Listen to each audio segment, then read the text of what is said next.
Hello, it is Tuesday, June 18th, 2024. I'm Chris Primo, and welcome back to the New York Times Crossword Daily Solve.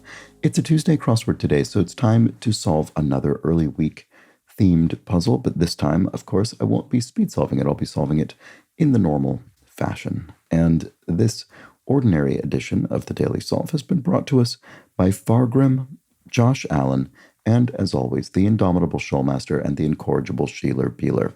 So thank you so much to the four of them. They're benefactors of the Daily Solve Patreon campaign, which means they support this channel. They keep it going day in, day out. For that, I'm very, very appreciative. Thank you to them, and thank you to everybody who's a patron of the Patreon campaign. I really do appreciate it. Thanks so much to all of you.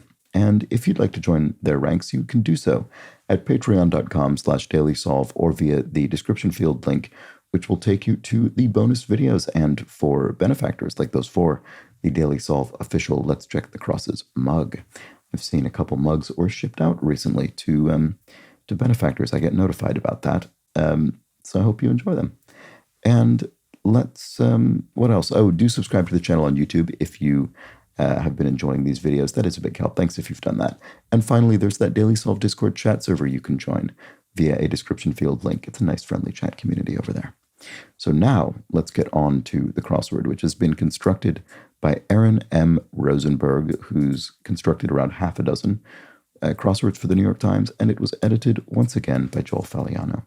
It's a Tuesday puzzle. It will have a theme. Let's find out what it is, and let's start solving. Path of a cornhole shot. So this is a game in which you sort of lob, I think, a kind of beanbag at a target, and of course it would take an arc. First pop band to perform on Saturday Night Live. Oh, was it ABBA? I didn't know that, but that's my guess. I suppose in four letters starting with an A, it could be AC/DC, but I don't think that's what this is. Let's see, campy accessory. Probably a boa, like a feather boa. And lopsided contest could be a rout. It was a total rout if one team absolutely walked all over the other. Checkout icon, a cart, a shopping cart, is often used to signify checkout page on a website. And kind of comedic and saucy. Kind of interesting. The choice of kinda is obviously intentional. But I don't know what it means. Number one Hun, Attila the Hun. There we go. Seems straightforward enough. They're in it for the long haul. They're in it for the long haul. Is it something to do with trucking? I don't know. If it's something else, I'm not sure. Common sugar serving. One lump. There we go. You never hear people talk about lumps of sugar anymore, really. Not that, I think by my lifetime that was already largely gone, but I think I mainly know it from sort of cartoons and old films and things. Okay, pungent sushi condiment. Wasabi. There we go. Which I think is often actually made from horseradish, unless you're at a sort of nicer place that will serve real wasabi. Take influence from. To take influence from is to owe to. Is in sort of owing sort of part of your artistic style to something. To take influence from. I'm not sure that's right, but it might be. Let's look at the crosses. Lawyer's title, abbreviation Esquire. There we go. Okay, so maybe this is right. Sigma follower, sigma tau in the Greek alphabet. So this is looking right. Oh, this looks like burlesque. Kind of comedic and saucy. Oh, burlesque. Okay, we'll come back to that, but let's look at this. Estadio cheers. So this would be stadium cheers, would be olays. There we go. People, I don't know, watching the football maybe. And then nasal spray, pharmacy purchase. Sure, fair enough. So what is this? Kind of comedic and saucy, question mark. Oh, is it going to be something like burlesque-esque? Are we repeating the esque? The reason I'm wondering that is because esque means somewhat or in the style of or whatever. It means like that thing. And kinda has that as well. But the reason I particularly think that is that kinda has a sort of casual, jokey implication, kind of a casual, jokey sort of tenor to it. And obviously, doubling up the S is itself kind of a punny and jokey way to create a word. I'm not sure this is right. I'm not sure. Oh, this doesn't look very likely to. Oh, no, but it is. Coq au vin. So here we go. There's that's the answer. And that's a French dish, French recipe, coq au vin. Okay. So I think this might be right. I'm pleased with that. Good. Let's see if we can keep it going in the confirmations. Wipe out spectacularly, to eat it, maybe, is to fall off your, I don't know, skateboard or something. Okay. Secretly includes, in a way, would be BCCs. Yeah, this is looking good. So if you invisibly include someone on an email, you BCC them, so only they are aware that they've been sent the message. PC core, so this would be the core of a personal computer, the CPU, the central processing unit. And opposite of north-northwest is south-southeast. There we go. These are always sort of giveaway clues. You can just write them in. My bad, oops, you might say. And kind of accent heard in Pakyaka in Harvard Yard would be the Boston accent, with the classic phrase to illustrate that accent. So here we have didn't play. Say, if you didn't play, you sat by the sidelines, you weren't on the field. And something extremely damaged in military lingo is foobar. Do I know what foobar means? I'm sure I have known, and I'm sure I'd recognize it if I heard it unpacked, but I can't think off the top of my head. No, I'm not sure. Anyway, I recognize the phrase as meaning really out of commission. Kingdom east of Fiji, Tonga. I think that would be. And let's confirm it with crosses. Football's Broadway Joe. I don't know this. I actually don't know the nickname Broadway Joe, and I don't know anything about this person, but I do recognize the name Joe Namath as an important historical NFL player, and I sort of suspect that's the answer. Let's try it and see. Miney follow. Oh, meanie. Oh no, it is Miney. Eeny, meeny, miny, mo. The sort of rhyme you use to pick someone is sort of effectively at random. Understands informally. So this is Grox from. Is it Robert Heinlein? Is this from Stranger in a Strange Land? I think where this term to sort of understand something in a holistic way was coined. Anyway, I think that's the answer. Understands informally, Grox. I think that's the answer. I mean, it certainly is a valid answer, but it's probably the one that is correct here. Passing votes. To pass a bill, a piece of legislation, you would vote aye. So there we have it. The ayes would have it in the case of a successful pass of the vote. And Tibetan bovine, so yaks are bovine animals associated with Tibet. So what's this one? Okay, it's another one of these. Religious institution.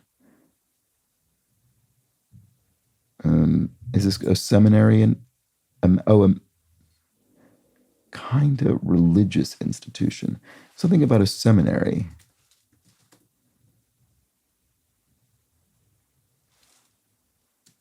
I don't quite get it. Huh. Oh, no, it's not the end of the word that repeats. It's the beginning. It's the prefix. A semi-seminary. It's somewhat of a seminary. It's a half seminary. That's very clever. Semi, obviously, being a prefix that refers to half of something. Very good. Okay. Very, very good. Nice, clever theme. Okay. Okay. Never mind. I was going to say something about the theme that was incorrect, so I won't say it. They're in it for the long haul. Lifers. Okay. So long haul metaphorically. There we go. Queens neighborhood that's home to the Steinway & Sons Piano Company. I don't think I actually knew this as knowledge. I don't think I knew that Steinway & Sons was located here, but it's a neighborhood in Queens, New York City, and it must be Astoria, which is in Queens. So there we go. Hopefully I remember that as knowledge going forward, but we'll see if that holds true. If something's not slack, like a rope, it's taut, it's pulled taut, there isn't any slack in it. And the most authentic person might be the realist, maybe. Let's try that and see if it holds. Slung stuff. You could sling mud at someone. I mean, you could do that literally, more likely metaphorically if you're casting aspersions. And if you're emotionally distant, you're cold. Half calf would be a coffee order, so half caffeinated, half decaffeinated coffee. All right, ending with Apple or Obama. So Apple Care is a warranty scheme that Apple offers, and Obamacare is a nickname for the Affordable Care Act in the United States. And Singer, that was strange. Singer Lauper is Cyndi Lauper, whose name I think is spelled this way. It might be spelled with an I here. Maybe it is. Yeah, I think that actually looks better to me now that I see it. Let's try it and look at this clue. Kind of squishy and stingy. Something. Oh, a something-ish fish. Or something fishish. There we go. That's what it is. Oops. There we go. So it's kind of so jellyfishish. Oh, right. It was with a Y. Okay, well, good. So there we go. Jellyfishish. It's like a jellyfish. It's kind of squishy and stingy, but it isn't actually a jellyfish, apparently. So there we go. And of course, there we've once again doubled the ish. Well, we've doubled the ish. And I wonder if the last one of these will be another prefix doubler. So far we've alternated doubling the suffix, then the prefix, then the suffix, then the prefix, then the suffix. So we might, let's look at it and see. Kind of hunchbacked figure. I don't know, actually. Don't know who I think that is. What about this? I mean, oh no, I do. It's Quasimodo from The Hunchback of Notre Dame. And quasi is a prefix that means somewhat or kind of pseudo. And we did move back to the prefix. So there we have it. All right, so we've alternated, which I think is nice. I think it's nice when a theme sort of follows that kind of arbitrary but nonetheless observable pattern. All right, anyway, let's keep solving the puzzle. Get a room, elicitor in brief. A PDA, public display of affection. And color similar to cyan is aqua. What about this? Mogadishu resident would be resident of Mogadishu is, oh my goodness, I'm going completely blank. That's incredibly embarrassing. Let's see. Let's look at this. Hiker's snack. I think gorp. This is one of those phrases I've only, I haven't encountered very much in my life, but I think it's basically trail mix. Hiker's snack, gorp. And I think it's one of those phrases where people have all sorts of reverse engineered phrases for what it might stand for as an acronym or what it might mean or how it might be derived. But I think, I don't know if any of them are sort of known to be, sorry, Mogadishu resident Somali. Obviously, Mogadishu, Somalia. Oof, that was ridiculous. Okay, well, anyway, there we go. And that's gorp, and I'm sure that's right. I'm sure this is right, even though it took me longer than it should have. And if one stares slack-jawed, it could be gapes or gazes. Probably not gazes. That doesn't necessarily imply slack-jawed, but gapes does. You have your sort of mouth open. So I think that's right. Stops up. If you stop something up, you jam it up. So I think that's probably right. Oh, no, it isn't. It's dams, because here we have blank vu, déjà vu, from the French for already seen, meaning something that seems so familiar you feel as though you must have seen it before, or that perhaps even you have. 36 across is emissions monitoring organization, so that's the EPA, the Environmental Protection Agency in the United States. And the first A in AAPI Heritage Month, that'll be Asian American and Pacific Islander. So the first A would be Asian. Okay, and there we go. It's almost all on the grid. Something expired is lapsed, like a subscription, potentially. And play callers for short.